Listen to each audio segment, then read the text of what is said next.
and hello visuals. Welcome to the official Guyz Entertainment News podcast with me and what appears to be a literally ready for a lullaby Christ.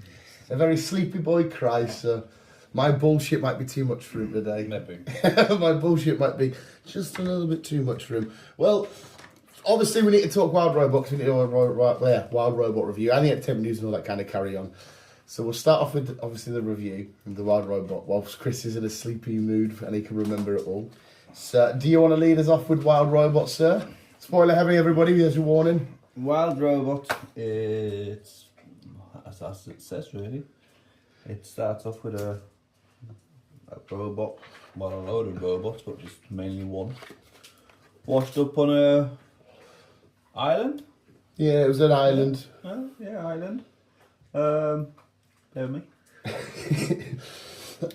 Washed up on an island, full of animals, and her objective is to complete her objective. Such as tries that, doesn't succeed, then ends up being a mum to a goose. Helps raise him, makes him fly, makes him swim, makes him. What's the other one? Eat. Get ready for the migration, the winter migration. So it was a very emotional film. 100% it was emotional. You don't need to look at me, mate, and tell me that. You do not look at me and tell me that. It was a very emotional film, but it was a good film. Yeah, I enjoyed it. It was fucking... It really was that. It's the crazy thing is, right, so this is where tried and tested stories come to play, because the story itself, like, it's a typical animated story on paper. It's nothing crazy, it's nothing new. That's why we knew going in already. You look at it, you go, yeah, it's going to be fucking emotional, because you know this could have been happening for years with animated films. The story itself, but it's how they told this story and how they affected you with different emotions and using different bits of music and whatnot. Because I was 100% crippled. I was ugly crying next to Chris. And Chris was getting teary-eyed. I've only ever seen him cry twice ever since I've met him, and that's Logan and now the Wild Robot. Yeah. But I think, if I remember correctly, I feel like Logan was a bit more of a violent cry from you. If I remember correctly, I remember a few, like... I think that was a bit more. I know Wolverine's your guy and shit. I think it was a bit more close to home, that one. Yeah, so Wolverine was there. And the thing that killed me about this, I don't know if any mothers listen to this show, but 100%, I feel like the Wild Robot will affect mothers a hell of a lot more. It was definitely a film about motherhood and because the bit where Roz is sat kicking off into one of the other, is it the possum? She's going, I don't know what I'm doing, I'm making this all up. I feel like a lot of mums could sit there and they could relate to that scene and go, I was in the exact same position when I had a young infant kid or whatever, and I was just making shit up and stuff like that. But this year, it was phenomenally animated. It was beautifully voice acted with the likes of Pedro, the girlie from Quiet Place, Matt Berry in there, Mark Hamill. It was fucking phenomenal. It was a good film. It's even when I've gone back and watched edits and shit, I still fucking cry. I've got the theme tune downloaded to Spotify. And it's just proper fills me with happiness. There was so many like little bits of details that crippled me. I thought I got a little my voice thinking about that. It's when the storms come in, it's everywhere started to snow in that. And Roz is going around collecting everybody, picking everybody up. So, like the little bits, like when she turns herself into a lighthouse so the sea otters can come in. Small things like that. Long Neck when he did the turnaround to quickly say bye to Roz, and then Bright Bill's feather comes down and she grabs it and shit like that. Think just being a solo sort of thing, and then he falls in love with this like little robot himself because it's his new best pal. And when he crawls up on her when she's like in rest mode and he puts his head underneath and goes, and I'm thinking, oh my god, when she builds a little ramp, just small little things like that were just crippling us. And when she helps him fly and they get, I can't remember his name now, the eagle, and he's saying, these are the knives of the sky or whatever, and they come down and that music's blasting and playing. I'm thinking, oh my god, just get me the fuck out. This is the reason why I didn't want to watch this film. Not because I thought it was going to be bad or out, I just can't be asked going to the cinema being absolutely crippled. But it was absolutely phenomenal. I fucking loved it so much. Roz was amazing. The ending, but you can call me Roz, and you're like, oh, just fucking want me. The goose, because obviously she accidentally killed his family. Yeah. And she then takes him on. Like, even when he's hatching and he's doing his beep, beep, beep, cute, and all that, as a baby, and you're thinking, oh, stop breaking my fucking heart. Just absolutely adorable, phenomenal.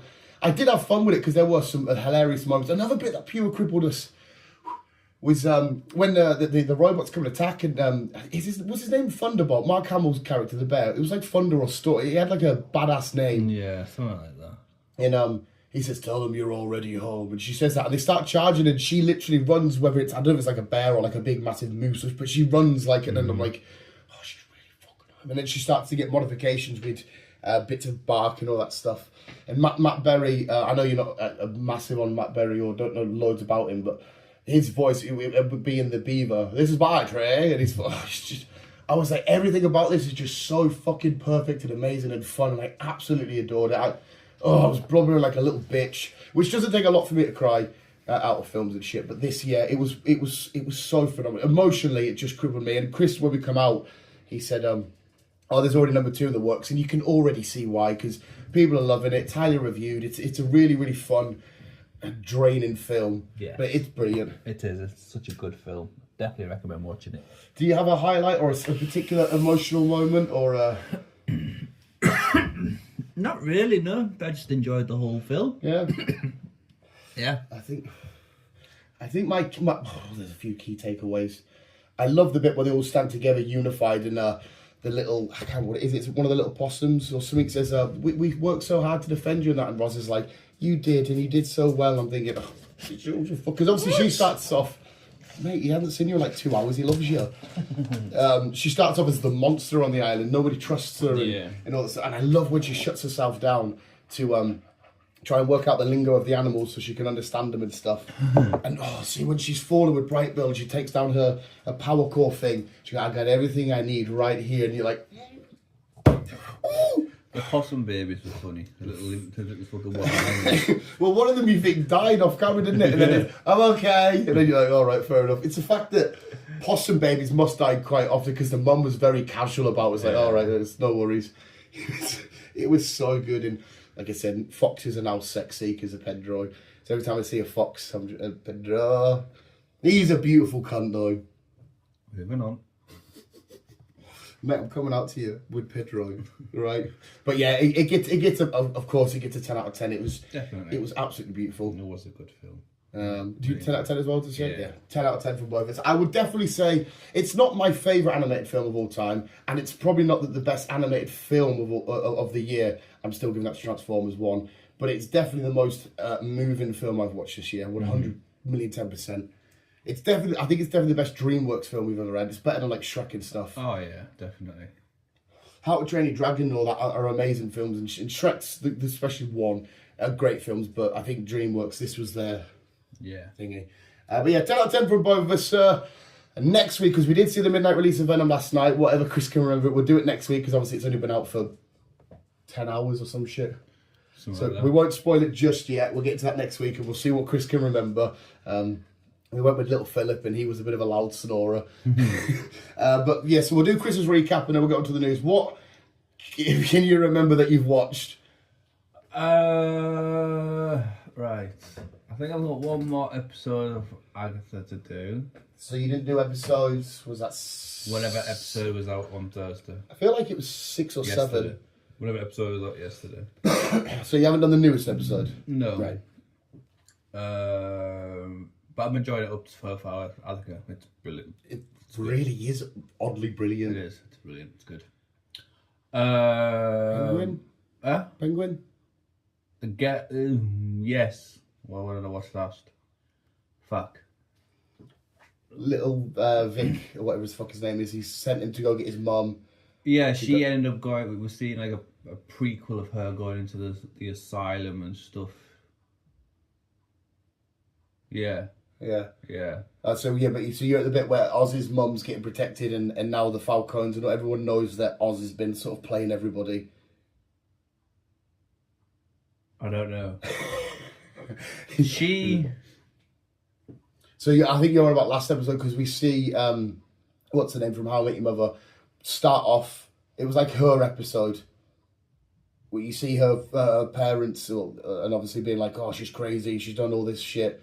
And then they chuck her in the sand. Yeah, they chuck her in the asylum and they wanted to attack another inmate and stuff like that. That's the last episode. All right, so there's one more. Yeah, you're behind 1. That's all. Just one sec. But that was a great. She is fucking phenomenal in this. She is. And it's weird because I only really know her from the Andy Samberg film, I can't remember what it's called now, and How I Met Your Mother. And she is the mother in How I Met Your Mother.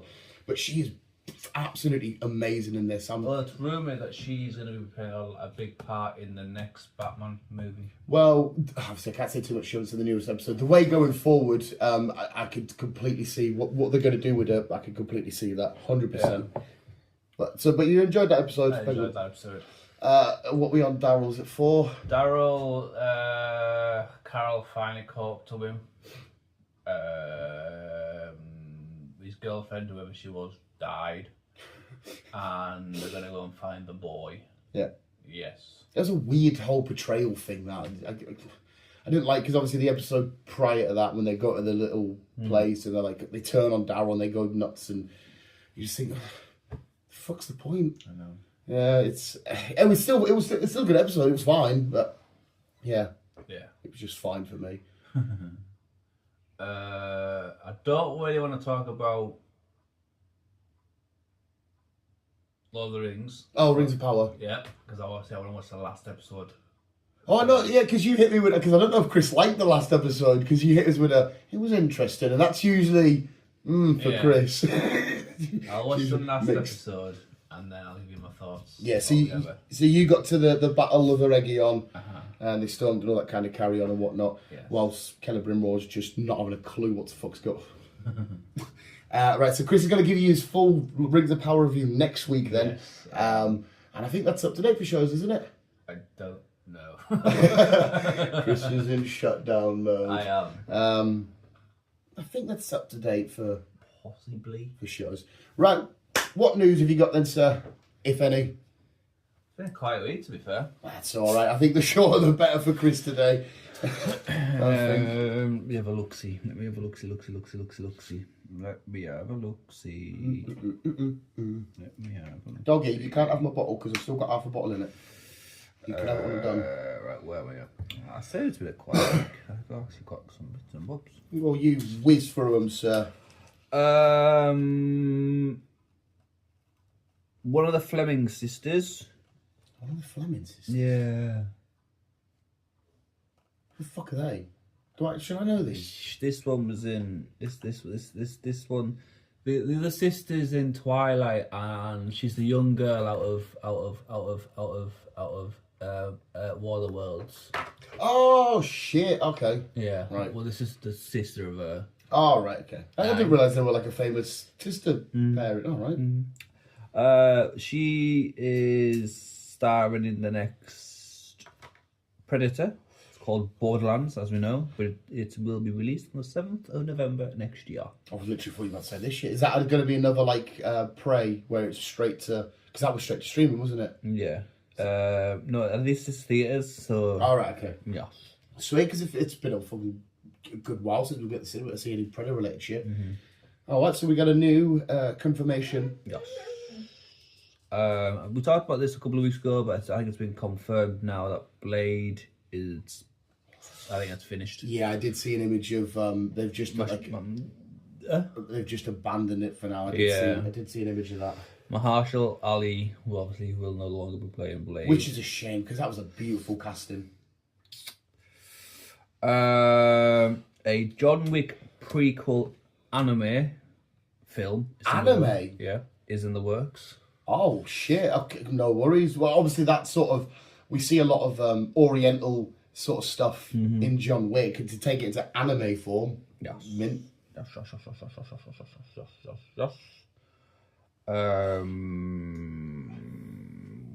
We are getting a behind the scenes WWE documentary on Netflix soon. I'm assuming they're just trying to get WWE content out there before Raw, and that goes to Netflix at the start of the year. So that is that. Sweet. Henry Cavill. He's Warhammer 40,000. 40,000. That's the one. That's been put on hold. Oh. Due to scheduling issues, but he's got a new live action in the works with Amazon, and it's called Voltron. Voltron, as in like the Voltron, and he assembled all the pieces. And, oh, all right. So Henry Cavill's going to be. I can't remember if there was a because it had 5 pilots. It's kind of very Power Range-esque. Did they? Yeah, because each Voltron was a different color, and everyone had a different bit of the thing, and they merged together. So I'm assuming he's just playing one of the people that merge. No idea. All right, fair play. Voltron's cool as shit. There we go. I'll mention that one. Mike Flanagan. Yeah.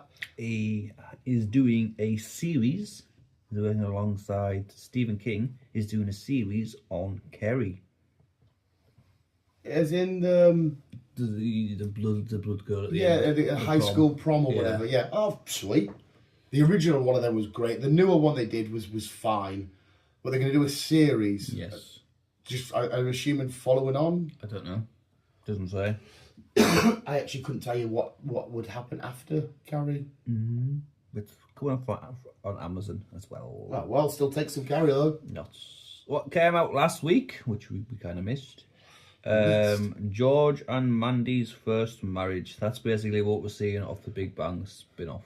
What young Sheldon should I say? What? So we had an episode 1 or something? Yeah. Didn't even fucking what? Yeah. So episode 1 of that's already out. Yeah. All right. I'm sure it's not a very exciting spin-off for me, to be fair.